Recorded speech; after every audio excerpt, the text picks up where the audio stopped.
Hey everyone, welcome to the PC Perspective Podcast. This is episode 543 being recorded on Wednesday, May BB-8th, 2019. That's May 8th. I guess we missed May 4th, Star Wars Day.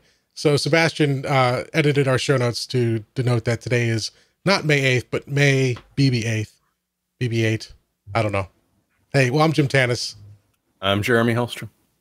I'm Sebastian Peak. And I'm Brett Van Spruenberg. Yes, we have a special guest. Nice that is to meet a new voice you may be hearing.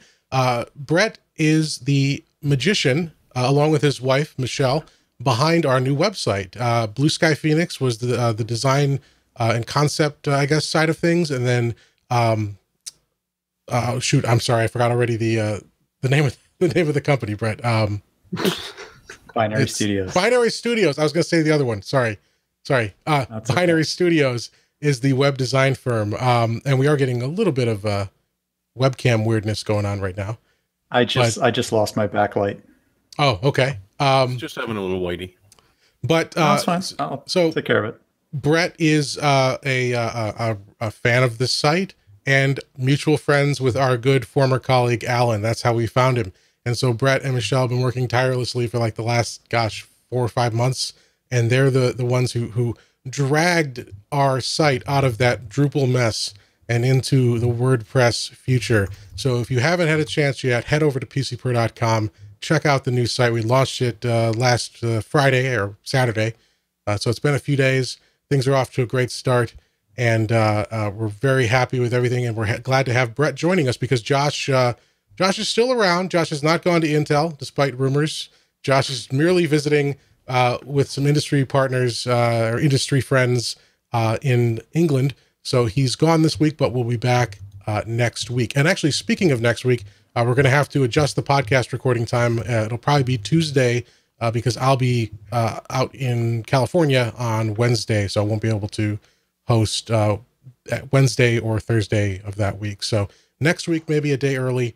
But if you want to know when we go live, you can always go to pcper.com/subscribe and sign up for our mailing list. This is where we send a plain text email. Well, I guess it's not technically plain text. I was told that it's not technically plain text. There is a logo there, but it's a plain, regular kind of email that we just send out about an hour or so before we go live so that, you know, if you want to join us for the live show, you can do that. And we are, the 1 week he's not here, I finally remembered to bring it back. It's Patreon. Patreon.com/PCPer. If you've been with us for a while, you remember the old crew used to do this thing where if you became a new patron during the live stream or you increased your pledge, at the time it was Ryan, he would get a notification and he would read out whatever your name was or whatever you put in the name field when you made that pledge or increased your pledge. And it was pretty funny. You know, if you just want your name, that's fine. If you want to make us say something embarrassing, hey, we're all for it. So we're going to bring that back. If you'd like to do that, just do it now while you're watching live. I'll get a notification here and read your name or message live with the one caveat being I won't say anything that'll get me arrested. So that's pretty liberal policy, I think, pretty generous on the messaging policy. But thanks for checking that out. But let's jump into the show. We've got a couple reviews this week. First off, we've got a review from Sebastian of a new Lenovo gaming laptop. Yeah, it's fairly new. This is something that I think we actually got in February, and if you look at the specs, this, by the way, is the Legion Y7000 laptop. This particular model is the Y7000P-1060, and as you might be able to tell from the 1060, this has a GTX 1060 in it. So we're not latest and greatest here. We're obviously a generation back with this GPU. The processor is an 8th gen. It's an 8750H, a Core i7, 16 gigabytes of RAM. It's got dual storage. So you have a traditional 1 terabyte, 2.5-inch hard drive. This particular model is paired with a 256 gigabyte NVMe SSD from Samsung.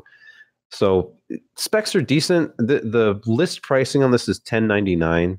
What was interesting about it is, as I finally finished this review and got it on the site yesterday, Costco, which is one of the big chains selling this particular laptop, this is very much a mainstream mid-range gaming machine that you'd find at Walmart.com or at Costco. And if you're a member there, they're selling it for $899. So that's another $200 off. So at that price, this starts to look a lot more appealing, even with a GTX 1060 in it. And it's a 15.6 inch 1080p display. It's IPS. And if you look at the pictures, like, this is a very understated design. There's no RGBs anywhere. It has very much a business style to it. Once you actually have it open and are using it, it has a pretty large keyboard with a numpad, just plain white key backlighting that you can enable. Has very similar feel and key travel to recent ThinkPad models that I've tried. It's a 1.7 millimeter key travel, and they put a lot into things like the cooling system on this. It's a bit thicker of a laptop. It's a little over an inch thick at the back, and they have two pretty large fans, one on either side, which they said helps with kind of the balance, reduces vibration, and also because they're larger fans, they're not spinning quite as fast. These do not have any kind of a whine to them, just kind of a whooshing air sound when the fans were spinning at max. So overall, very well made, with a couple of caveats. It was kind of a mixed bag as I was going through and sort of judging everything. The display, while it gets pretty bright, I measured it at 355 lux. They only advertised 300 nits on the display, but good viewing angles, decent brightness. It's an anti-glare display. This is actually a matte finish display, but the colors out of the box were not very accurate. They were overly warm and had kind of a greenish hue. So if you are concerned with that, you'd need to do a calibration, which, mid-range, not geared towards creative professionals. I'm not surprised you don't come with a factory calibration on the display here. Gaming performance, if you're watching along on the video, we're looking at just a couple of quick charts. I tested 3 games really quick just to see what kind of performance I was getting while plugged into the wall, because performance on battery, it's not really worth it as far as I'm concerned on most gaming laptops. This is no exception. You hit that, not really a thermal wall, but you certainly hit a power limit on the GPU.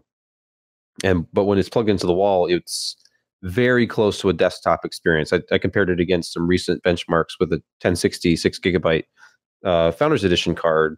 It's pretty close. Actually, the Shadow of the Tomb Raider, because that game hates me, those were completely out of whack, and the mobile part is beating the desktop part. So I'm blaming that on, that was a slightly older benchmark. I benchmarked that last on desktop, I think, in January. So maybe drivers have improved the performance a little bit, but if any drawbacks to it I could find were the lid, which feels really nice and looks great. It's made out of aluminum, is fairly thin towards the top, and it would be perfect in a 13-inch form factor, but without any bracing in the lid to speak of, it gets a little bit, there's less rigidity at the top corners. So you can flex the lid enough to discolor the LCDs, and I worry about it breaking the LCD if you were to have enough of an impact. So if you're throwing this in a laptop bag, it has to be one of those with a dedicated compartment, that sort of thing. But as something that's probably going to be used primarily on a desk or a table, which is really essential because of the way the cooling system on this works, where it draws in air from the bottom and expels it from the back. I didn't have any real issues with it. The only other thing I can think of is that the keyboard is kind of squishy towards the middle. So it'd be nice if it had a little bit better bracing. It's only really noticeable if you're kind of a heavy-handed typist like I am. But the trackpad on this thing is one of the best I've ever used on a Windows laptop. It's excellent in every way that it needs to be. So they really got that right. I've been impressed with some of the very smooth, very responsive trackpads from recent ThinkPads, and this is right up there with the input on those. So if you can find it in that like $900 range, this is pretty compelling, even though you are getting a 1060, which is still a solid 1080p gaming GPU, kind of at a level of maybe like a, not quite like, so it's a little bit better than a 1650 perhaps, but somewhere in between that and like a 1660 on desktop. All right, awesome. So like you said, at that Costco price, really good deal. Yeah, the great thing about new parts coming out, product refreshes, is that, especially, for pre-built systems, so good luck finding a deal on Newegg or Amazon on last year's Core i7 processor for desktop, because those keep their value. But on pre-built systems, you always see sales, rebates, prices marked down at Best Buy, and then there are usually tremendous deals at membership warehouses like Costco. And for a laptop like this, something that probably would have been around $1,200, $1,300 when, the Pascal was still fairly new. Now you can go out, get the same performance a year or two later and considerable cost savings. It's a very nice machine. So, all right. Sorry, I had to mute myself there for a second. Somebody was texting me across the room. Couldn't get to the iPad. Texting from within the room? Or no, sorry. They were texting on another device that was not muted over there. So, all right. So that's a nice option from Lenovo to check out if you're looking for something mid-range at a good price. Awesome. So check that out. The full reviews over at PCPer at the new PCPer.com with lots of great photography, as we always get in Sebastian's reviews. Next up, we've got another review, a product that launched this morning, and this was a pretty exciting product for some people who are fans of Logitech gaming mice. The G502, which is a gaming mouse. Logitech told us it was the best-selling gaming mouse on the market with over 4 million units sold. And I don't have any independent stats to back that up, but I do know it's a very popular choice. It's been on the market in some form or other since 2014. There's been a few revisions to it. And this one is the G502 Lightspeed. And it's the G502 that you know and love, but wireless with Logitech's Lightspeed low latency technology. But not just wireless, it also adds support for PowerPlay, which is Logitech's wireless charging mouse pad system that we first looked at back, I think it was towards the end of 2017. They launched with a few different mice. I think it was the G703 and the G903. They then, at some point after that, added the Pro wireless mouse. And so this would be the fourth mouse that works with their PowerPlay charging system. And I'd used a G502 at some point a few years ago, not regularly. I think it was right after I got to the old PCPer offices. We had some Logitech mice around. It was a wired mouse, very comfortable, very high performance, all that good stuff. But I hadn't really used one for any extended period of time. And so this was my first chance to really use one. And this is a fantastic mouse, not just for gaming, but just for productivity. It's comfortable. The buttons are in the right place, that they're not awkwardly positioned like we've seen on some other mice recently. The performance, the way that the feet slide across your mouse pad, it's smooth, it's accurate, it's got adjustable weights, which is nice, so you can really kind of fine-tune how it feels in your hand. So it's a really nice mouse. It's got the Hero 16K sensor. It's a 16,000 DPI sensor, fully adjustable in 1 DPI increments. It's got the DPI shift button, which is a button on where your thumb is, so that you can, as long as you keep that pressed, it shifts down to a different DPI. Some other, I think Corsair calls it the sniper button. I think HyperX is a different name for it. This is a common kind of feature, but they've got it too, and it's well positioned, works well. There's the new Logitech G Hub software, which allows you to customize the mouse. It's 11 customizable buttons. So just overall, a really nice mouse, just kind of on its own. But then you pair it with PowerPlay, and they're sold separately, so it's not a package thing. So you got the wireless G502, and then you can add PowerPlay optionally. But when you do that, you're basically getting infinite battery life. The whole mouse pad is a wireless charging device. And so as long as the mouse is on that pad somewhere, it's getting power. It manages it for you. It's not going to keep it at 100% all the time. Like for me, it was kind of hovering in the 80s to low 90s. But you can have aggressive RGB lighting on. You can have the highest polling rate on, all these things that normally suck battery life from other gaming mice. And you don't have to worry about it because it continues to charge. And and I really like the PowerPlay. I reviewed it for PCPer back in 2017. I still, in this revisiting of it, really like it. It works super well. It's got a built-in Lightspeed receiver, so you always get a good connection. You're not worried about like losing that Lightspeed wireless connection. Really a nice option. It is pricey though. It's $149.99 for the mouse, MSRP. And then you compare that. Bucks. I'm sorry? More or less. It's about $50, isn't it? $50? Compared to the tailed version.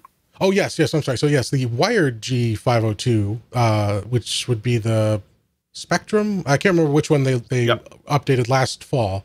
That I think the list price is a little higher, but you can find it for $50, $60 So it's quite a price premium over the for the wireless one over the wired. Now, again, you have to weigh what is worth it to you in terms of having a wireless mouse. And if you're using it with PowerPlay, it's not truly wireless either, because you still got a wire running to your PowerPlay pad. It's not as bad as having it connected directly to the mouse, but something to think about. Did you feel any latency that you actually noticed? Or no, that's the thing with this mouse. It is. I'm not a professional gamer. I'm not a a competitive gamer, so I don't comprehend the sniper button and wish I could reprogram it because I don't need it. Right. It's I get you. But from my experience, I didn't notice any difference between using this and using because I rotate through mice. We get mice in for review. I switch around. I was right immediately prior to this. I was using a Corsair. I was using the Corsair Iron Claw, which is wired, and didn't notice any difference in latency that I could tell from gaming, productivity, doing video editing, photo editing. It felt natural. It works really well. In terms of just pure comfort, I would say that the Iron Claw kind of beats it out. Again, I really like that the Iron Claw, which is a mouse we reviewed last or a couple weeks ago. Actually, we reviewed the wired version back in January. The wireless version of the Iron Claw came out a couple weeks ago. The problem was on that wireless version, they added some buttons that aren't in a comfortable spot, I think. So, but in terms of pure comfort, the wired Iron Claw for me is still slightly better. But in every other category, the G502 stands out, and it's right now my favorite mouse for not just gaming but general purpose usage. So we gave it a 93%, which is a pretty high score. We're trying to, as part of the new site, introduce these new metrics for measuring and comparing products, and I gave it an editor's choice. It's as of right this minute, the wireless G502 Lightspeed is my favorite mouse that I would recommend if you're looking at that price range. I mean, it is a high price. If you consider the $150 for the mouse plus the $100 for the PowerPlay, $250. It's a lot of money. Yeah. But from my view, I'm using that thing all day. I'm using it more than I probably use my keyboard in terms of like just actual time. So it's worth it. It's worth it for me in that. These guys need to come out with a smartwatch now. A smartwatch. So you can charge it while you're mousing away on the top of your. Oh, sure. Yeah. The pad, for those who hadn't seen our original PowerPlay review, the pad doesn't charge other devices. It's specifically tuned for the mice. Like if you put your phone on there, your wireless charging phone or smartwatch, it's not going to pick up the signal or anything. So it's just for your mouse for now. But yeah, as long as it doesn't give me cancer, that's all I care about. As long as I don't end up getting cancer. Everything gives you cancer. Wrist. Don't worry about it. That's true. Everything does. But no, there's no. I'm joking there. Of course, there's no evidence that this technology is any more carcinogenic than anything else. But so I really like it. Check it out. It's the G502 Lightspeed and the PowerPlay, which again is not a new product, but we're revisiting because of this new mouse there. I have a strange request for you. Sure. Does it rattle when you shake it? Nope. Solid. Pretty solid, yeah. Nice I've had to take them apart. I've had to take them apart before, and this is like Logitech 710. I had to actually take it apart and put some buffering pieces inside of it because it was making too much noise as I was mousing back and forth. Oh wow, yeah, no problem with this one. At least so far. I mean, maybe over time it'll wear down. Some stuff will start to loosen up, but I've been using it pretty extensively for about 10 days and I haven't had a problem yet. So cool. All right.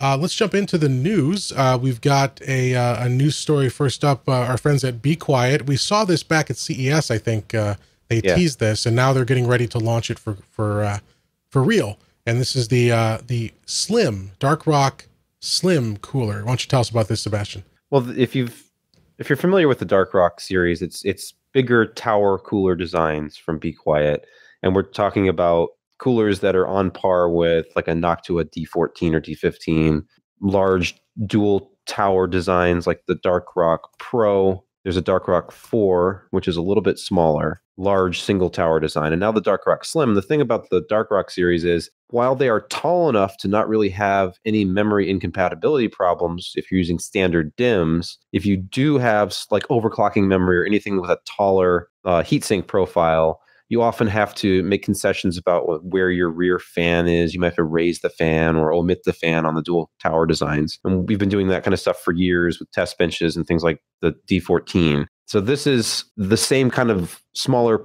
footprint of like a Hyper 212 Evo, where you have one slim tower that doesn't even reach the DIMM slots. So there's no compatibility issues whatsoever. What's interesting about this is they have a 180 watt TDP and maximum 23.6 dBA fan. So this is a low spinning fan, a maximum 1500 RPM fan. And it's one of their Silent Wings 3 fans, which are very, very quiet. I've used one of these, a couple of them in a case build. So I have one in to test. Now this has been announced. That'll be on the test bench soon. So we can see what the performance is like as this launches, I think the middle of this month. It looks great. I love I don't know how you guys feel about the all black aesthetic. A lot of the Be Quiet stuff is blacked out like this, very stealthy, and it's going to be kind of on the premium side for a cooler like this. At $60, I think US, $59.90 is the MSRP. But it is nice to be able to get a solution like this that doesn't pose any compatibility issues. And I cannot remember the Noctua cooler that this reminds me of. It's that same like single tower, no DIMM slot overhang, and I think it's in that same like $60-$65 range. So I'll just see how this stacks up. All right, so keep an eye out for your review there, as because like you said, there's a it's been announced but not officially launched yet. So we'll have more to say later this month. Next up, we've got an interesting story. Thermaltake is no stranger to crazy, high-priced, high-end, ostentatious stuff. You know, the level 10 case that was $1,000 a few years ago. They've got some pretty crazy stuff out there. And Jeremy found a keyboard that's coming out, the level 20 RGB mechanical gaming keyboard with some phone functionality. Yep, it's not tacky; it's Thermaltake key. Ah, I'm sorry. I couldn't read it any other way since I put this up here. It's an odd choice, but for people who've got their nose constantly buried in their phones, it actually makes sense because it lets you connect your phone up, and the little program itself, the iTake engine, gives you a bunch of control over Windows. It lets you talk to Alexa, and any of the RGB apps on your motherboard, it will probably be able to control them. So you're able to bring up that interface that you would use to program your light show on the phone itself, which is, you know, fairly unique. It's certainly not something that I remember seeing on a Thermaltake board, let alone any other mechanical keyboard recently.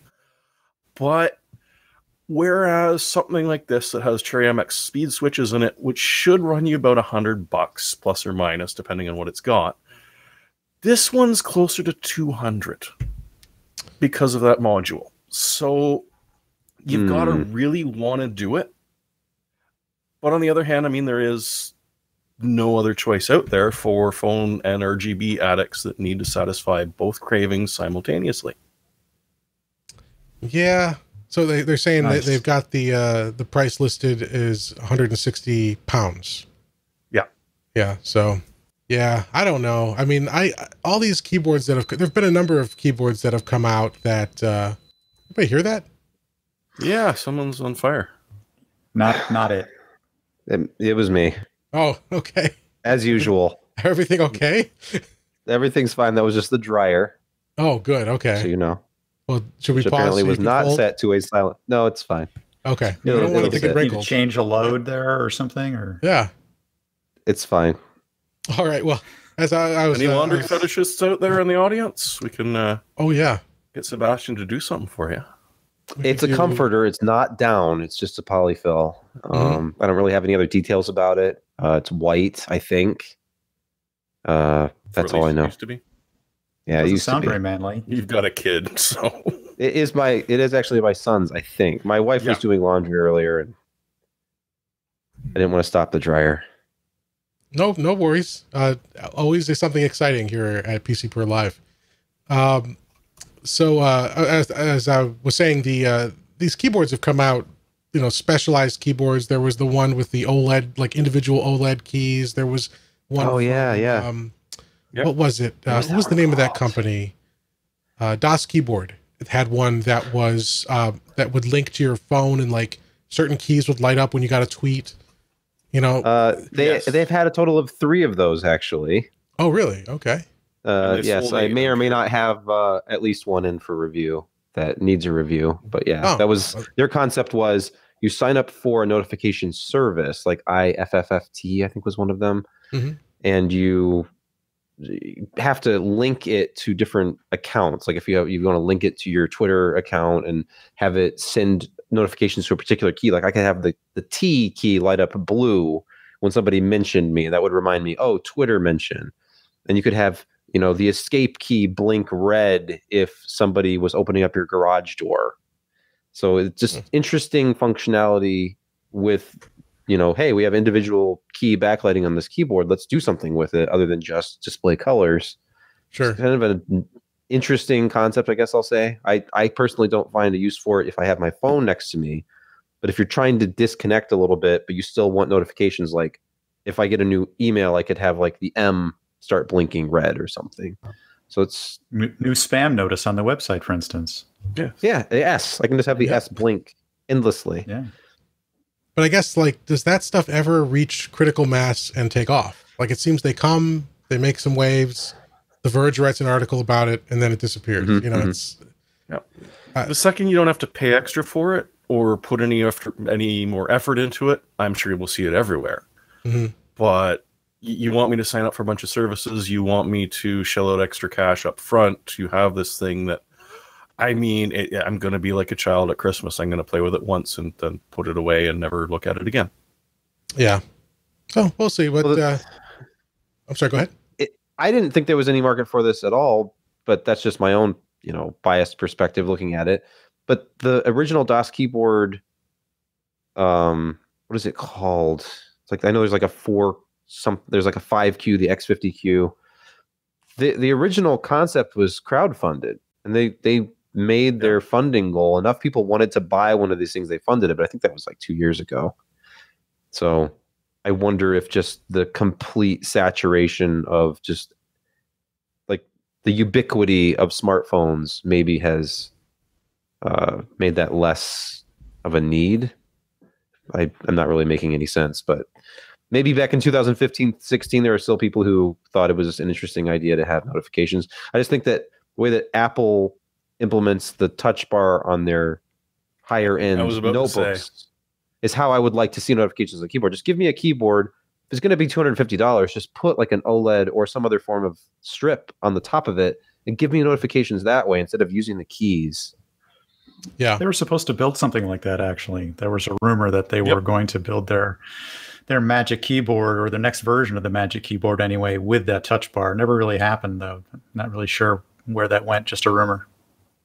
Well, they were too busy screwing up the key design.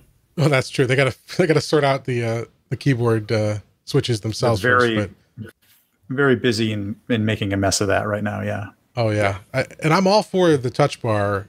I just don't like that it replaced the function keys.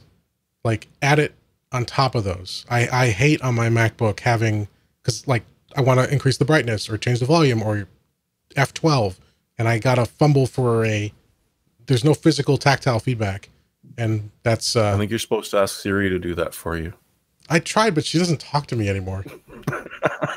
I think something like this would be really useful if you just had like a terrible relationship with your phone and didn't like using it.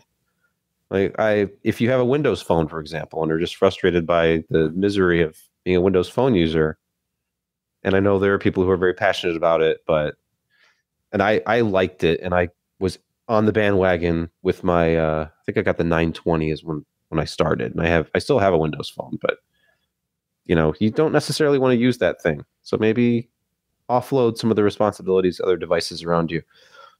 But would that even work? Is it still compatible? No, it won't be compatible with Windows. No, but like the DOS keyboard, you're bypassing the phone entirely. You're signing up for notifications directly from like your email and from your social media accounts, and it'll give you notifications to like what the weather is and stuff. But yeah. All right. Well, let me take a break here real quick. We have a new patron, Papa Blabs has become a new patron. So thank you. I hope I'm pronouncing that correctly. Papa Blabs. Thank you very much. Appreciate it.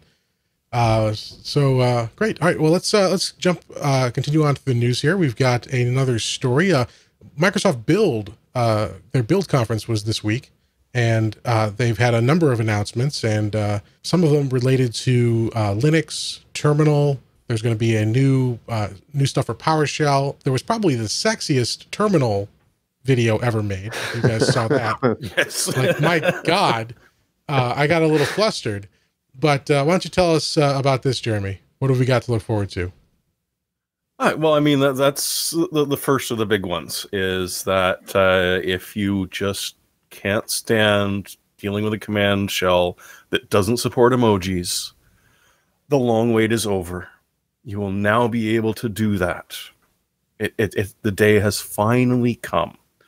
Tongue-in-cheek aside, from what Ars Technica saw, because they got a little bit of hands-on time with it, it also runs about twice as fast. And if you have dealt with large PowerShell scripts, this is actually a wonderful thing, because they take forever to do, especially if you run similar things on Linux, where you know it's just on and done, and away you go on to your next task. So that's, you know, some interesting changes and some good ones as well.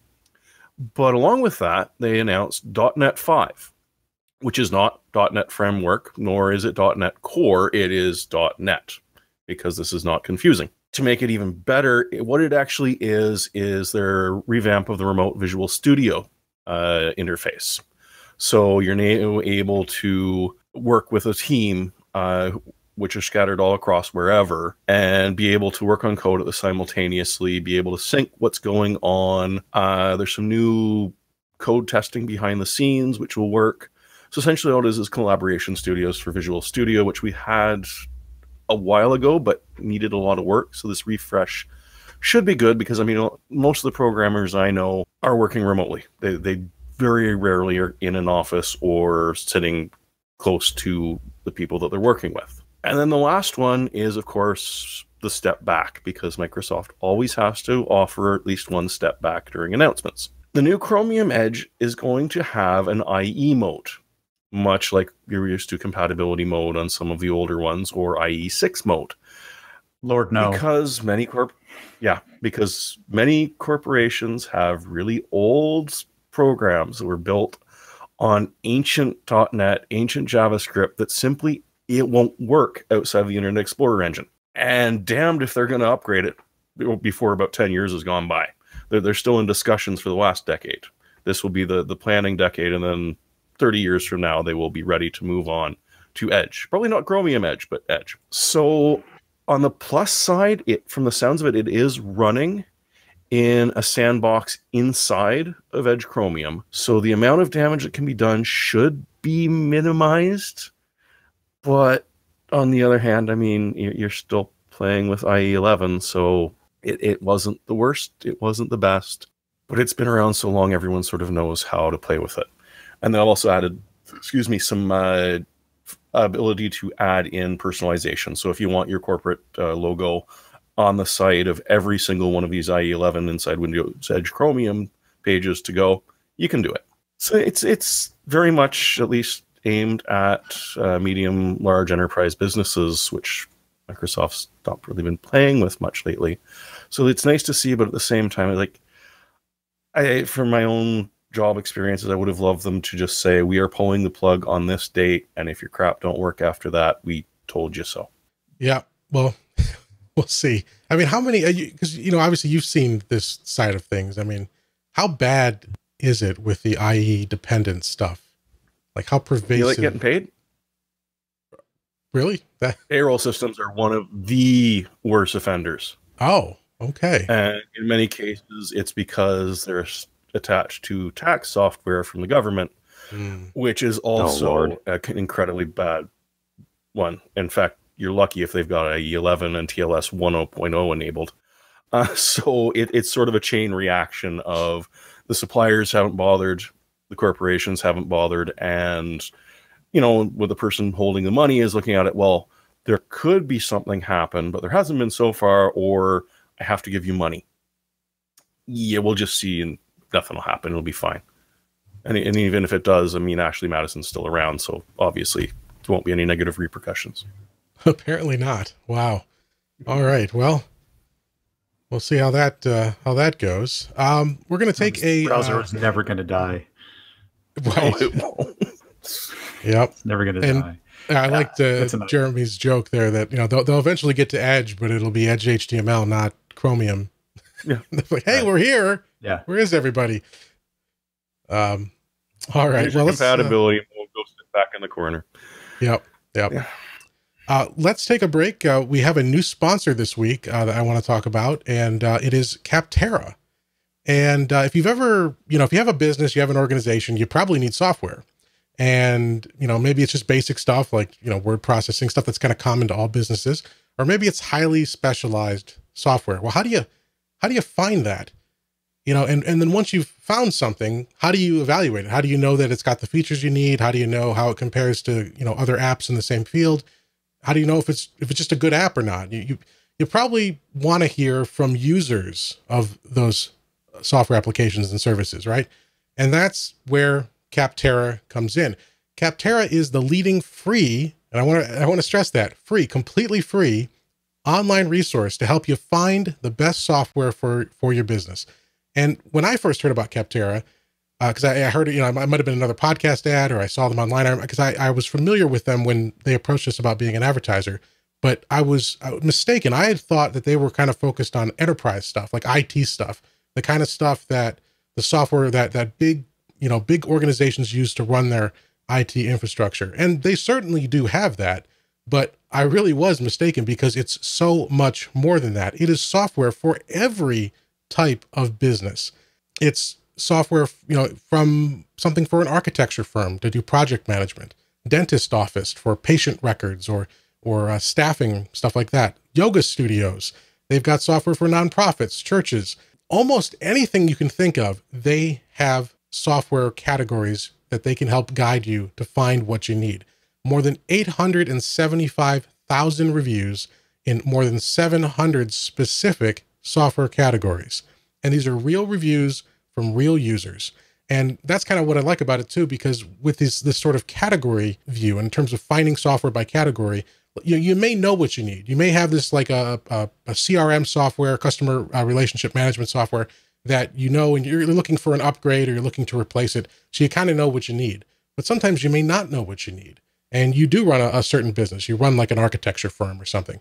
And you go in, you find the architecture category at Capterra, and there's software you may not even know was out there, stuff that can improve your business, help you improve your efficiency, help you work better with your clients, manage your team, all kinds of great stuff there. And in addition to searching for specific software applications, Capterra lets you compare software between each other, different options between the, or different applications in each category. You can rank the most popular software in each category. There's buying guides and sort of like top 20 lists, all kinds of great resources, industry specific articles, tons of stuff. And again, it's free. No matter what kind of software your business needs, Capterra makes it easy to discover the right solution fast. And it's free to you. No cost, no sign up, nothing. Just go to capterra.com/PCPer. That's CAPTERRA.com/PCPer. And because it is free, it's free for everyone. We don't have a deal or anything. So you could just go to capterra.com.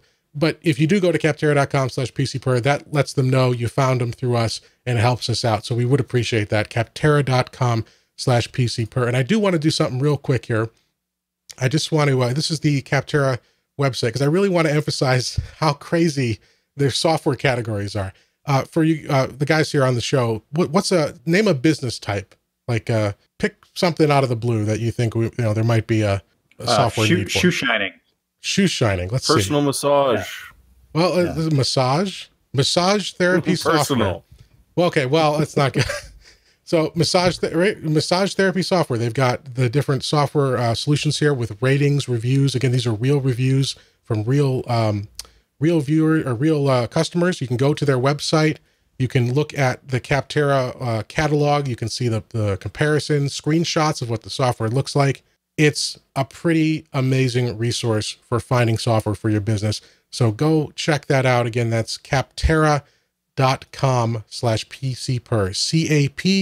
capterra.com/PCPer. And we thank Capterra for their support of the PC Perspective podcast. All right, back to the show. And we'll continue on with news. We've got a news story from, a new product from Cooler Master. It's their first wireless Bluetooth mechanical gaming keyboard, the Cooler Master SK621. It's a compact keyboard, so not for everyone for sure, but it's a pretty nice looking compact mechanical switches. It's using the Cherry low profile switches, which sort of have an actuation similar to the Cherry Red style switches. So it's low profile, perky RGB lighting in a nice compact little case here. They say it gets up to 14 hours of battery life with the lights on and up to 4 months with the lights off. So obviously that's why a lot of companies like Cooler Master and Corsair and a lot of these companies are putting a lot of effort into getting more energy efficient RGB lighting, because it obviously takes its toll there. But I know, Brett, you had expressed interest in our Discord chat about this keyboard. What do you think looking at this? I like the way that it looks. I'm looking for a different keyboard other than the low profile Mac one that I have right now, and I wanted to try out some different mechanical switches. I obviously spend an enormous amount of time at the keys, so yeah, I love the old mechanical keyboards that I used to have, and I just haven't found a good one that fits in my keyboard tray that I've got here on my desk next to the mousing area. So I need a smaller one, and there are very few that have that low profile mechanical. So I'm interested in taking a look at this one. I did buy one from a company called Keychron, and I was a little disappointed in how that one turned out, because I was getting a lot of key actuation prior to the registration and reset, and they weren't really very helpful and getting that fixed for me. I got a partial refund off of it. They had a Kickstarter that I went in on, and it didn't turn out to be all that. But so I'm still looking. This looks good to me. I might try it out. Well, getting any money back from a Kickstarter is a win, right? I didn't get it all. But again, anything, because usually you don't get anything back when those don't pan out. I complained a lot. There you go. I sent them graphs. I sent, this should be the response. Your click rate is here. The reset is here. This is wrong. Maybe they just wanted me to go away. Well, it's an effective strategy. But all right, so that's the Cooler Master SK621 mechanical wireless Bluetooth gaming keyboard with RGB, per key RGB. All right, next up is an interesting story. It is sort of an insane little product here from ASRock. It's a Mini-ITX motherboard for Xeon scalable processors. Why don't you tell us about this, Sebastian? Well, yeah, it's one of those products where instantly the comments are, why would anybody want this? And it's Serve the Home, who does server reviews and that sort of thing. They got their review of it up this morning, I think, and their conclusion is basically they called it an audacious design. It's one of the most intriguing products just because of the audacity of the motherboard's design. They said you're taking the latest Xeon socket, and it's the C621 chipset, and implementing it in Mini-ITX, which means everything has to be sized down. The socket itself is 40% of the total size of the motherboard. So then quad channel memory is shrunk down to 4 SODIMM slots, which severely limits, obviously, your total capacity. And power delivery is not going to be as robust as it would be on a larger board, of course. And you have a 6-phase power, 6-phase VRMs, fairly small heat sinks on this. And as to why anybody would want this, I'm not exactly sure. You could make yourself a killer little blade server. Very often, the smaller form factor, like the shallower depth servers, are on other platforms. I would imagine they would be on ARM platforms. But you can put up to a 28-core Xeon on this thing if you really want to. And I was looking over some of the benchmark results from the original review, which was on a Russian language website that I linked to in the news post, and then I serve the home. And this is something where paired up with like an 8-core Xeon, you're getting a total power draw of around 200 watts. And, you know, those kinds, like that kind of power draw, the sort of load, like the thermals are easily controlled with something that would fit on this board, because not every cooler, of course, is going to fit. And if you're watching the video, like the M.2 storage, there are 2 slots that are on the bottom side of the board, which is not uncommon for Mini-ITX anyway. But, you know, the same caveats that anybody has when they're planning a very small form factor build, you're going to run into here. Like Mini-ITX only has 1 PCIe slot, but it's just kind of interesting. You know, ASRock does this. They're the one company that will see it through and release a product like this. They did it with the last 2011 V3 socket, I think, and there was like one cooler on the market at that time that even properly fit on that board, and they did the same thing with the 4 SODIMM slots for the memory. So I wasn't really surprised. I looked at the news post. I kind of like took a double take and realized that it was ASRock. I'm like, of course ASRock, they always do this.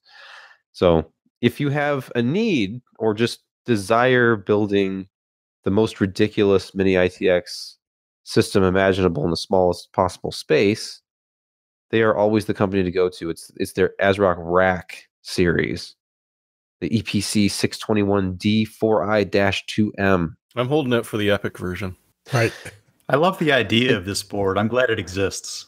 I approve. You know, Jeremy, they're the one company that I know of that does AMD Mini-ITX. I don't remember if they're the ones who just came out with the AMD thin Mini-ITX, but yeah, they have in their A300 series of mini desktops, they have a what is it? There's a sub. It's like the old Intel 5x5. I cannot remember the name of the form factor right now, but the motherboards that they ship with the Desk Mini, I think it's the A310, lets you put a Ryzen processor into a sub Mini-ITX form factor. So they've done STX or something. Yeah, is it STX? Yeah, STX. That's the power supply. Oh, yeah, you're right. What do you hook it up to? Regardless, but, yeah, it's silliness, and I kind of like it. Yeah, I approve, and I want more. I want more ultra small form factor things that are not necessarily logical. I like how populated the back of that board is. If you could pull up that picture again and just appreciate just how much stuff they've had to pack and how many layers that board must be, and how many components are actually put onto the backside. I'm impressed. Yeah, that's a lot going on there.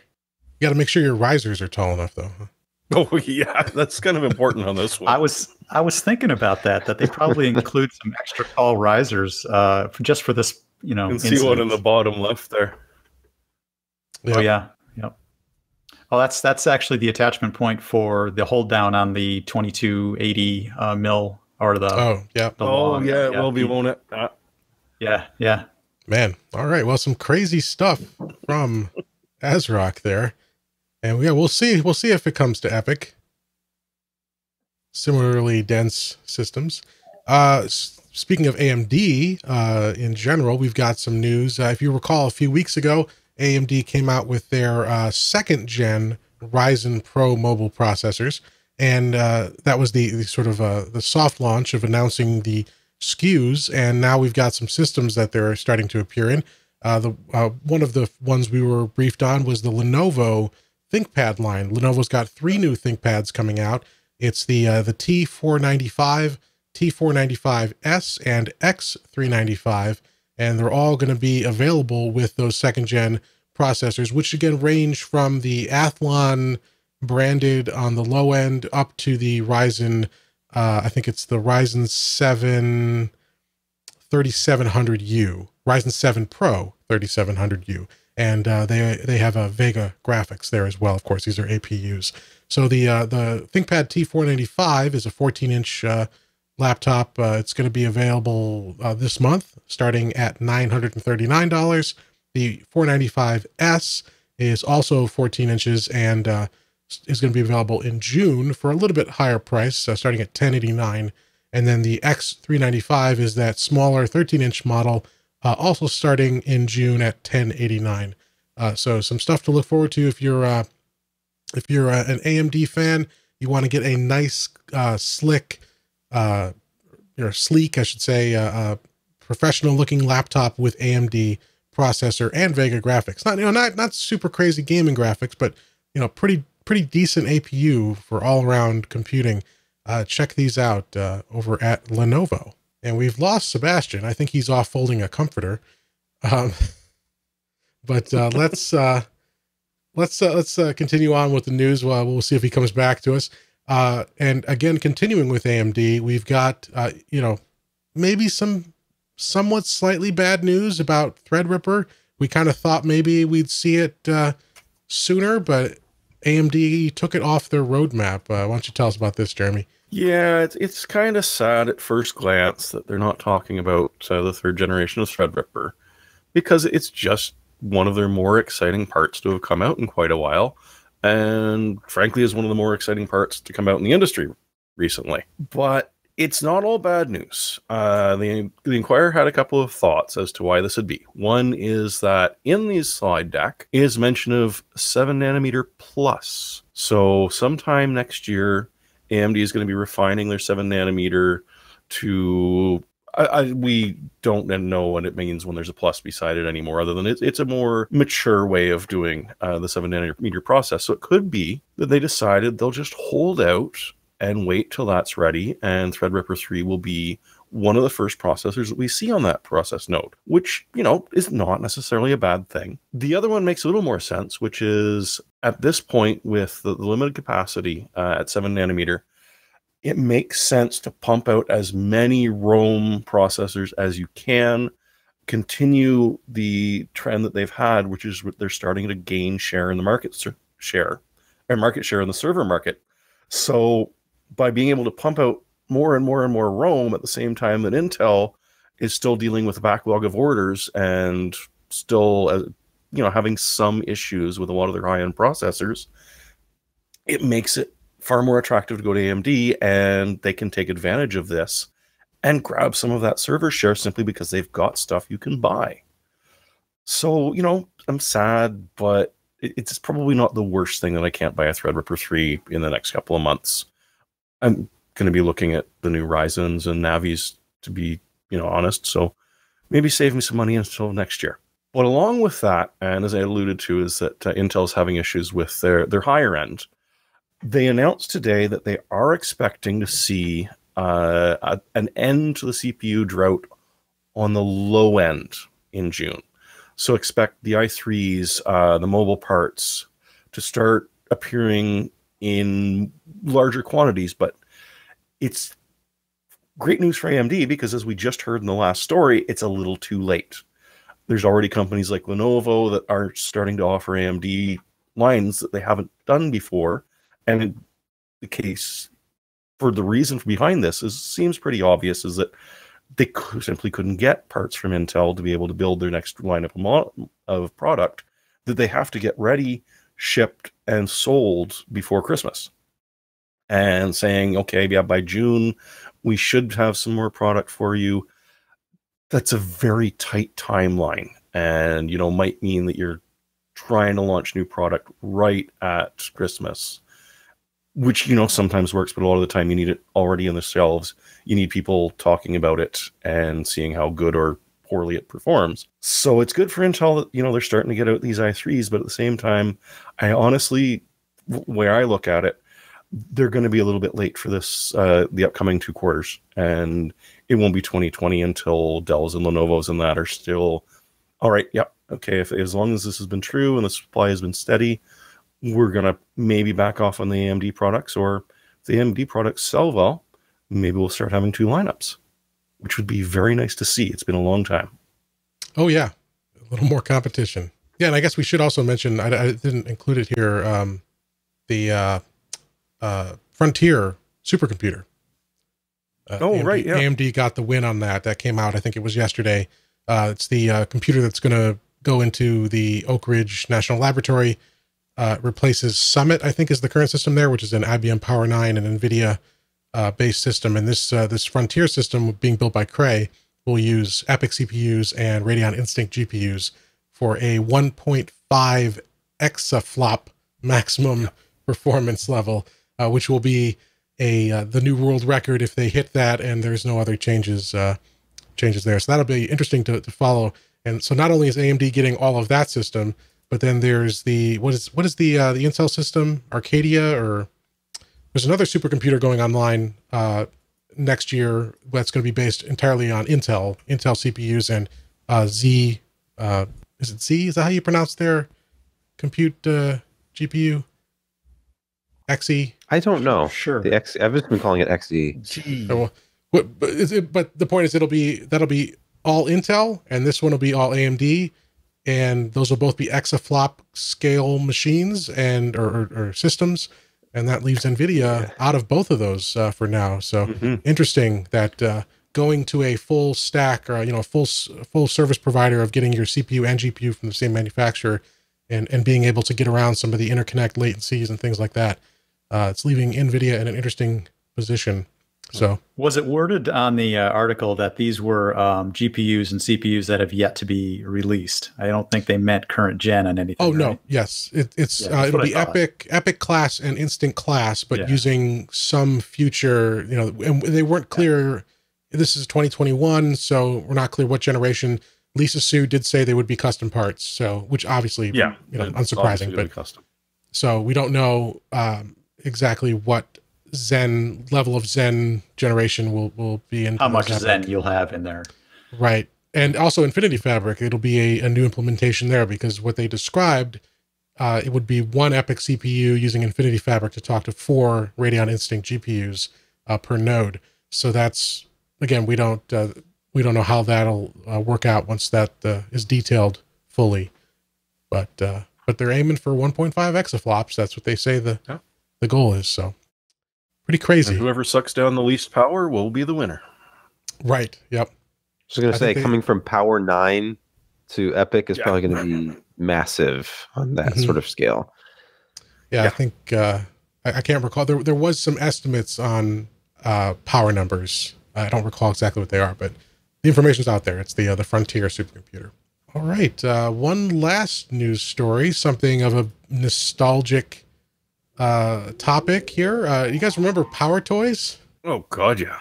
Yeah, the Windows. I think they were first introduced in Windows 95. They hung around up through XP. They some of them still kind of worked into Vista and even 7, but their heyday was the 95, 98 XP era. And these were, little utilities of various usefulness that Microsoft would package into, or you could, download them and integrate them into your Windows installation. The best known one, I think, is Tweak UI, which was a little utility that lets you customize shortcut icons and font spacing and tons of little UI tweaks, as the name would imply.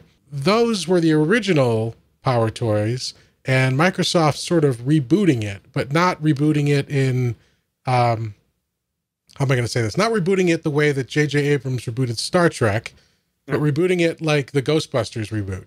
So it's the name, but everything's different. So these new, and I didn't mean to imply any type of quality judgment there, just saying that it's the name PowerToys, but we're not getting like new versions of those old PowerToys. We're getting a whole new toys sort of in the spirit of those original toys.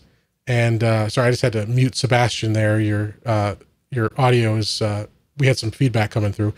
All right, try that again. This is laundry.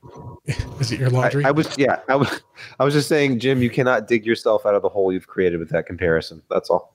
What hole? Nothing about the Ghostbusters reboot at all is controversial in any way on the internet. It is when Star Trek was rebooted, it was the same characters, just in a new version, but the same characters. And Ghostbusters threw away everything that my childhood valued and destroyed it. Yes, but Chris Hemsworth was in it, and he was funny. Anyway, he was having a blast in that movie. Yeah. So with PowerToys, they've got a whole bunch that they're planning, but the first couple that are coming out, one of them is going to be a maximized to new desktop widget So this would be something that you hover over a window, and when you click it, it will take that window and maximize it onto a new virtual desktop for you. So, again, small little things, but could be very helpful. And the second one that they've detailed here is the Windows key shortcut guide. So you hold down the Windows key and sort of an overlay appears showing you what you can combine that key with to do certain common things. So it's basically a little cheat sheet for keyboard shortcuts right on the screen. And then looking ahead, they're talking about things like replacing the WinR run environment, window, better Alt-Tab browsers, something for battery life on mobile devices, a batch file renamer, all kinds of neat little things.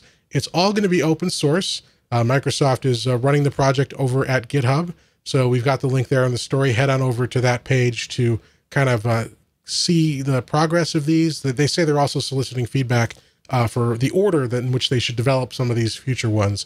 But you can expect those two first PowerToys, the shortcut guide and the maximized to new desktop widget, to be out this summer.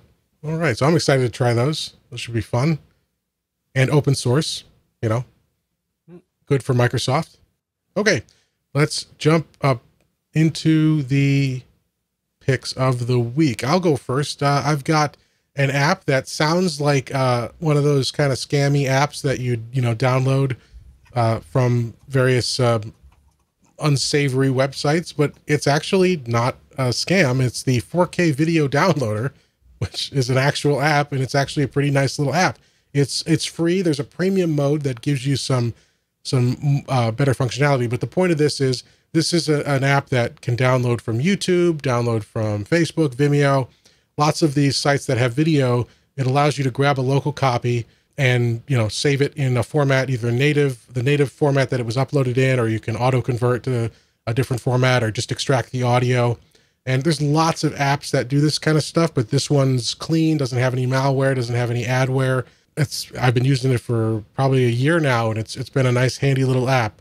Like sometimes on this podcast, we'll talk about another YouTube channel, and I want to put a little clip in. So I'll download the video, put the clip in into Final Cut, and do that whole thing there. So it's the 4K video downloader, a free download. If you want, you can go to the premium version, which lets you subscribe to YouTube channels so that it'll auto download new episodes as they become available. If you kind of want to archive a YouTube channel, things like that, it's $15 for a personal license that you can use it on 3 computers. So if you need to download some videos from YouTube or Vimeo or stuff like that, check it out. It's a pretty handy little app, 4kdownload.com. All right. And next up is, who's got the RAM? Who was that? Jeremy? Oh yeah. I was going to say I've used that 4K downloader in the past. Yeah, it's a nice little app. Yeah. Doesn't upsample things to 4K though, which is kind of misleading. Well, it can download the 4K. It was one of the first standalone apps that could, when YouTube went to 4K, that could actually download those original 4K files. So I think that's where the name comes from. But giving you an infection. Right. All right. What's your pick here? So I was digging around on the leaderboards just to update some stuff, and I ran into what is a damn good deal for 16 gigs of 3466 DDR4. $120 is not bad at all. And you can pick up 2 kits, because most of these 32 gig kits are phoning around $250, $280, so this will still save you. Of course, it's not quite as good a deal in Canada, but I did include a very similar link to that, which is also in there. Sorry, it didn't load. I think I missed it. Oh, here we go. There we go. Yeah, so it's a little bit more, but comparatively speaking, it is about the same. Like if you did that Canadian to American translation, it'd come out to about the same amount of money. It's nice. There's a lot more platforms that are supporting this higher frequency RAM. And of course, the best thing is that if your machine won't quite do it at that speed, you'll probably be able to tighten your timings at 3200 or a lower frequency and just have a lot of fun. All right. And this is the example of making it up in volume, because if you just buy 2 of the smaller kit and save money. All right. Next up, I got to get back to the right tab here. We've got Brett with a very fun pick. Why don't you tell us what you got for us? It seemed appropriate for me, especially, to kind of harken back to maybe an earlier day for PCPer.com, considering all the work that we did to kind of drag it forward. Yeah, this is. I know you kind of look at this and like, man, this is a super clean design, and maybe you can kind of work towards that and get rid of all that accessibility and responsive nature. But I had one way of talking about this, but the other way, of course, is the reality is look how far you've come. I think this is reminiscent of so many late '90s or mid '90s designs and humble beginnings. But I was hoping that you would throw in, if anybody could, some commentary, because I only saw the previous site as the Drupal site, and I wasn't a patron, back in this era. So I never saw it until I pulled it up in the Wayback Machine earlier tonight, thinking like, oh, wouldn't it be fun to kind of show, what the site used to look like? And I didn't know. So, I punched it up and I was like, oh, okay. Yeah, this is quite dramatic. But some of these links still work, by the way. Well, yeah. So if you actually click some of these things, you can actually, some of them will actually work. So go ahead and give it a try. I mean, the images won't, but some of the links will take you to different content pages and things. So for those of you who are still pining for the everything on one page, yeah, you can always use this. And just to clarify for our audio-only listeners, we're looking via the Wayback Machine at PCPer.com's infancy when it was actually known as AMDMB.com. Which was its second. Yeah, people should. That's true. Yeah, people should remember that you were, at one time all AMD all the time. Oh yeah, by name. That's where it was at. Yeah, yeah. The Athlon. Well, except for the audio chipset on the motherboards. Yeah, but you could always go get yourself a creative audio card. Always true. I think I still have an Athlon, or I still have a 2600 machine upstairs on a VIA board, I think. Man, I would love to have seen these images too. I guess. Because a lot of this content is actually on our site still, but I don't think the images came through. That's true. That's true. I mean, yeah. I did hand move every byte. No, that's not true. Almost. Hey Jim, I got an image for you. Hey, this page is brought to you by Intel and NVIDIA. This is a 700 megahertz AMD Athlon processor with attached heatsink. You see a nice little fan there. Ready to go? Is that a PWM fan? No, probably not. Just, your 3-wire variety. Not especially quiet, but hey, you need the cooling power to. This is the 700 megahertz version. This was made all the way up to a gigahertz, the elusive 1 gigahertz version of this, which is very hard to find these days on eBay. But K7M fans out there will remember this site's very earliest origins. We've come a long way, baby. I thought that would be a nice throwback for today, considering, I actually volunteered to say, hey, if you ever need someone for the fourth square, let me know. And you did. Then you threw it at me like 50 minutes before before showtime. Yeah, exactly. Well, I was getting the notes ready, and I was like, oh wait, Josh isn't here. Hey. Yeah. I was just if you weren't here, I was just going to put this up and just put this in Josh's square for the whole show. Oh, but anyway, no, I appreciate you extending the offer. So thanks. Sure. All right, Sebastian's got the last pick for us. Did I get the right link here? You're looking at the sandblasted guitar. I am. So Jim, it is electronic. This is an electric guitar. We're looking at the Fender Sandblasted Stratocaster. This is basically their American special from last year, and they have a new series. This is like the entry-level American guitars from Fender.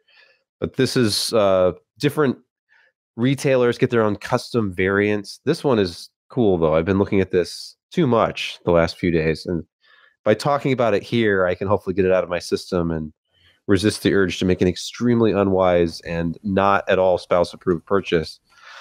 But they basically take a Stratocaster body. This is your typical Alder body, and they put a base coat on it, and then they sandblast it. So I didn't really think about this, but they put a grain filler compound on these blocks of wood before they're milled. So when they sandblast it, you have these really dark grain patterns once they get through the top surface of the wood. So very unusual looking guitar. And I don't really ever talk about it on PC Per stuff, but I'm a huge like Stratocaster specifically guitar nut, and I've owned many Fender guitars and parted them out and built my own because they all bolt together. And while I don't approve of the black pickup covers and knobs on this, I would use antique white myself. This is an interesting looking guitar that I must now close this tab and never look at it again. Yeah, well, if you, for those of you out here who want to hear a little bit of Sebastian's guitar skills, I think he played a few tunes for us back during the Christmas special. The infamous Christmas special. The only time I ever had to censor Josh. Got a little out of hand.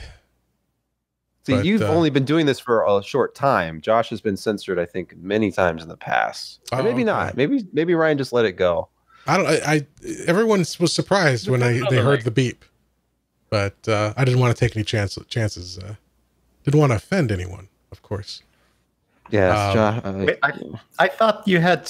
You told me you had standards, or was it no standards? I don't remember. No, I said we had no standards. You as a normal functioning human being had expressed concern about, am I going to be able to, perform, do my duties and fit in with the crew? And I said, no, there's nothing. It's just a couple of idiots who get together and talk about tech, generally once a week. Only danger is tripping on the bar, because you certainly aren't going to go under it. Yep. All right. So just again, a reminder for those who joined us in the middle, that is Brett up there in the upper right square or rectangle. He is the web designer for our new website at PCPro.com. He's over at Binary Studios. Is it binarystudios.net? Is that the URL? All right. And somebody in England had the .com. Oh, well, Josh is over there, so we'll send him to take care of that for you. So yes, Josh is not gone to Intel. He's just gone for the week in England visiting with some industry partners, and he'll be back next week. But again, a huge thank you to Brett and his wife Michelle at Blue Sky Phoenix, who did the design for the site. So a complete overhaul. They accomplished the impossible. Never thought we'd get there, but we dragged our content kicking and screaming out of that Drupal nightmare and into WordPress. And we're pretty pleased with it. And we hope you are too. If you want to, if you need to redesign a website, you're looking at marketing, branding strategies for pretty much anything, right? You guys kind of handle any content category. And have, yes. A lot of experience. You can check out their portfolio. I'm sure they'll have lots of stuff for you, but check them out. Blue Sky Phoenix and binarystudios.net, and a complete unreserved recommendation from us. You can see their work in action at PCPro.com. So now your website can be sexier than you are. Well, absolutely.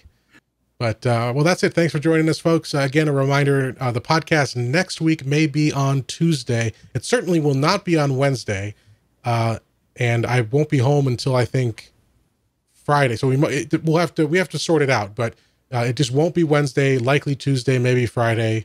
But to make sure you don't miss it, go to PCPro.com/subscribe, join our mailing list, and you'll know for sure when that show will be. Thanks for joining us this week. Hope everyone has a good one. We'll see you next time.